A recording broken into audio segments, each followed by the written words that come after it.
रहमान अज की special video मेरी उन्होंने दोस्तों वास्ते वे जी शादी करना चाहते हैं, मसलन जे लेट मैरिज ने या जिन्हों की बीवी फोत हो गई है।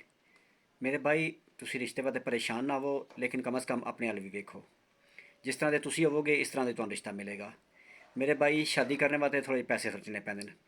तुसी चाहते हो गरीब औरत मिल जाए, शरीफ औरत मिल जाए, बस सारी मुफ्त शादी हो जाए, इस तरह नहीं होता मेरे भाई। कम अज़ कम थोड़ा बहुता खर्चा आता है। ठीक है, अगर तुम खर्चा कर सकते हो तो मेरा रबता करो, इंशाअल्लाह ताला मैं थोड़ी शादी जरूर करवाऊँगा। अनपढ़ लोग भी रबता करते हैं, अनपढ़ की भी शादी हो सकती है, लेकिन पैसे के खर्चे नाल। ठीक है, फ्री नहीं।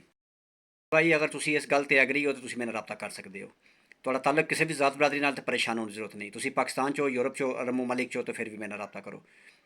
मजीद तुम मेरा रबता रखना चाहते हो, चैनल को सबसक्राइब करो, बैल आइकन पर क्लिक करो। नैक्सट वीडियो तक अपना ते अपनी फैमिली का ख्याल रखो। खुदा हाफिज़।